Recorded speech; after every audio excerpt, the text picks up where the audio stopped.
अस्सलामुअलैकुम गाइज। आज का जो नॉवल है कैदी नंबर 520 एपिसोड 1। वो कोई डेंजरस क्रिमिनल नहीं थी, ना उसने खून किया था, ना धोखा दिया था।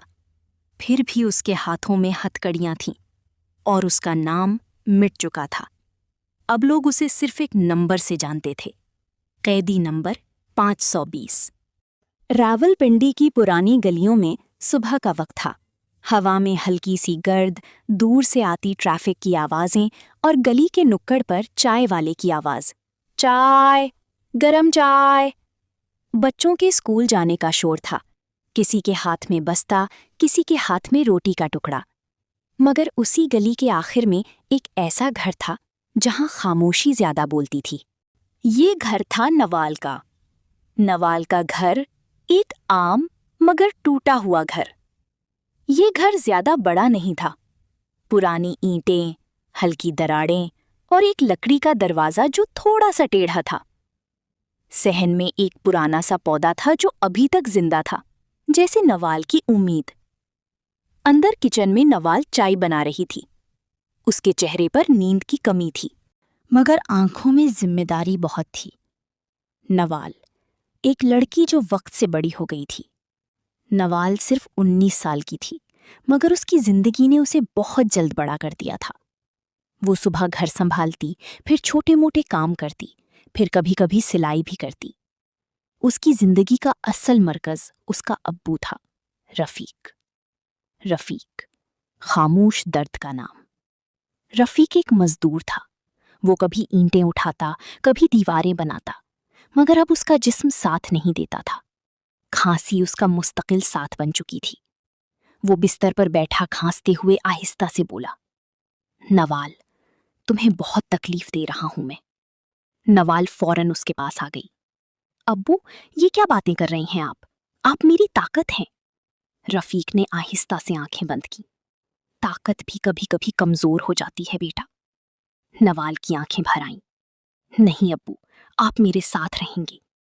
उसी पुराने रावलपिंडी के मोहल्ले में, जहां हर सुबह जिंदगी शोर मचाती थी, वहीं एक छोटे से घर के सहन में नवाल बैठी थी। सूरज अभी पूरी तरह निकला भी नहीं था, मगर गर्मी अपनी मौजूदगी जता रही थी। नवाल के हाथ में एक पुरानी चाय की प्याली थी जो आधी ठंडी हो चुकी थी।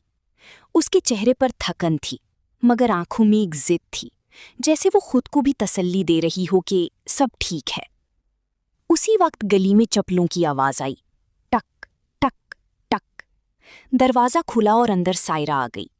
उसके हाथ में एक छोटा सा शॉपर था, चेहरे पर हल्की सी मुस्कुराहट और आंखों में वही पुरानी फिक्र जो वो हमेशा साथ लाती थी। सायरा अंदर आती ही बोली, यहां फिर वही खामोशी है नवाल। तुम्हें लगता नहीं कि तुम खुद को इस खामोशी में कहीं खो रही हो? नवाल ने हल्की सी मुस्कुराहट दी, मगर वो मुस्कुराहट थकी हुई थी। खामोशी नहीं सायरा, बस आदत हो गई है। सायरा फौरन उसके पास बैठ गई। आदत या मजबूरी, फर्क होता है दोनों में। नवाल ने चाय की प्याली मेज पर रखी।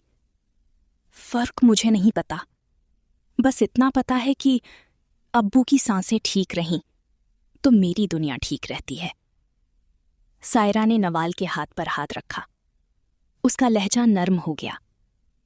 नवाल, तुम सिर्फ एक बेटी नहीं हो, तुम एक लड़की हो। तुम्हारी भी जिंदगी है, तुम्हारे भी ख्वाब हैं। नवाल ने आहिस्ता से हाथ खींच लिया। उसकी आंखें नम हो गई, मगर वो रोई नहीं। ख्वाब? सायरा, जब इंसान रोज अपने अब्बू की खांसी सुनता है ना, तो ख्वाब खुद ब खुद पीछे चले जाते हैं। सायरा खामोश हो गई। कुछ लम्हे सिर्फ पंखे की आवाज सुनाई देती रही। नवाल ने खिड़की से बाहर देखा। गली में बच्चे खेल रहे थे।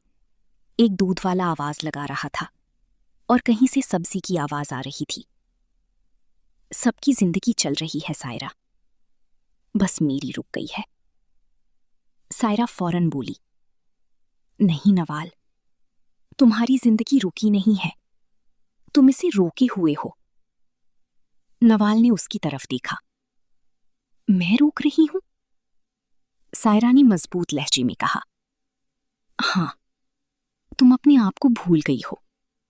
तुम सिर्फ अपने अब्बू की बीमारी में जीने लगी हो। नवाल की आवाज आहिस्ता हो गई। सायरा, अगर मैं भी खुद को याद कर लूं तो अब्बू को कौन याद करेगा? ये जुमला ऐसा था कि सायरा कुछ बोल ना सकी। नवाल ने आगे कहा, मैं इंसान बाद में हूं, पहले मैं अपने अब्बू की बेटी हूं। ये सुनकर कमरे में एक गहरी खामोशी छा गई।